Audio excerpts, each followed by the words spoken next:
Auto Owners Insurance. Simple human sense. Another gorgeous day for us here in mid-Michigan. We're looking at mostly sunny to partly cloudy conditions across the area this afternoon. Satellite and radar shows that's not only the case for us here in mid-Michigan, but across the Midwest as well.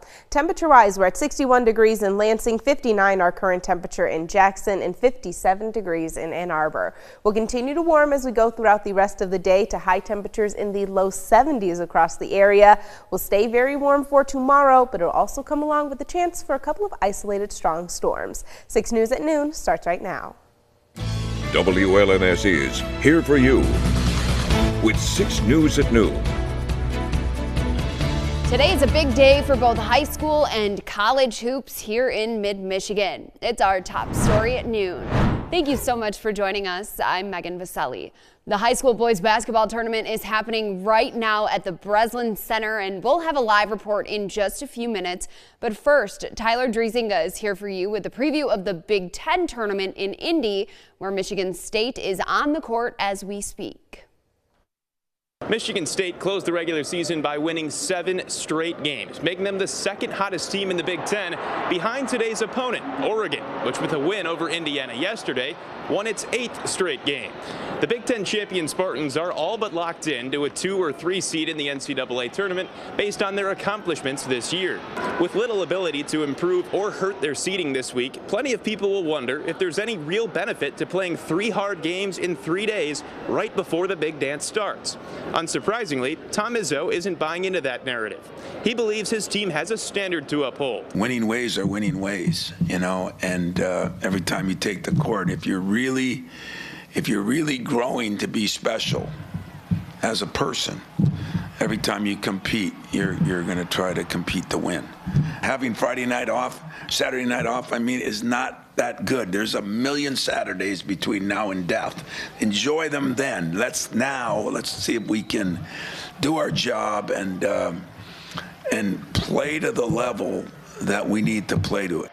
Michigan also received a double bye here at the Big Ten tournament and will begin its run tonight at 9 p.m. against Purdue. Well, I told you how red hot MSU and Oregon have been coming down the stretch. The opposite has been true for the Wolverines. Michigan closed the regular season by losing 3 straight games and is hoping a strong showing this week can recapture some momentum heading into the NCAA tournament.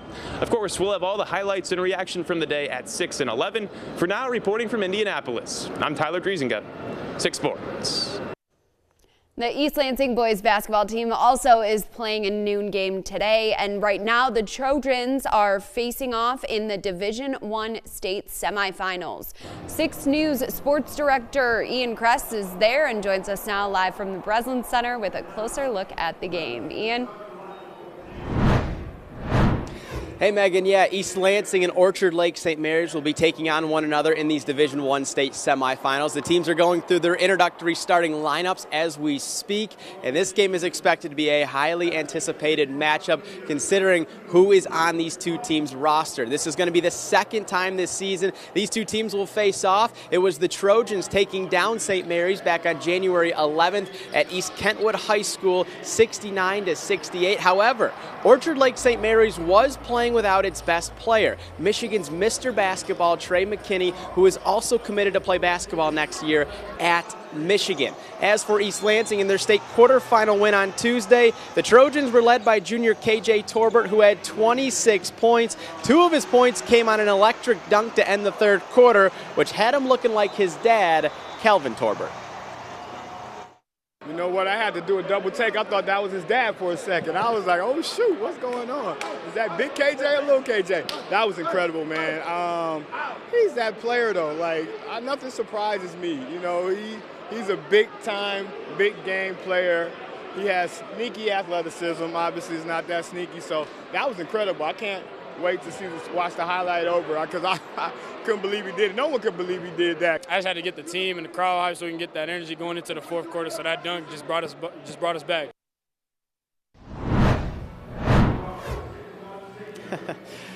Now, this game, like I mentioned, has a ton of high-profile names on it. East Lansing has a number of players whose sons are the dad of Michigan State former basketball players.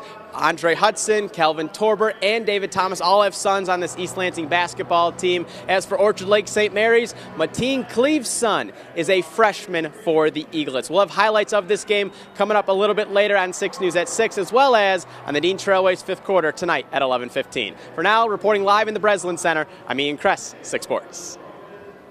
Ian, thank you for that live report. Police say a man ended up in the hospital after getting shot at a party in downtown Lansing. A Lansing police officer patrolling the downtown area says they heard several shots shortly after 11 o'clock last night. The officer rushed to the scene on South Washington Square near Allegan and Washtenaw. That's where police found a 29-year-old man who'd been shot in the chest and stomach. He was taken to the hospital and is expected to survive. But police are still looking for the suspect, who they say is a Hispanic man in his 20s. Be sure to stay with 6 News both on air and online as we continue to follow this developing story. A new business held a ribbon cutting today in Lansing. Brewitt Cafe and Bakery is a fusion breakfast brunch cafe on the city's east side. The owners tell us they're excited to bring some new food experiences to the area. This past January is when we moved into the Allen Neighborhood Center, and it's been the best journey of my life. I love it. We sell waffle sandwiches, organic cold brew, loaded waffles, all that good stuff. Brewitt Cafe and Bakery is on East Kalamazoo, like they said, in the Allen Neighborhood Center. From Storm Tracker 6, this is Weather First, sponsored by Auto Owners Insurance. Simple human sense. It is going to be another gorgeous day across mid-Michigan with plenty of sunshine and high temperatures making it into the low 70s across the area. Before we talk about what we have going forward, I want to take a quick recap and show you this gorgeous picture that we have from Renee over in Portland of last night's total lunar eclipse.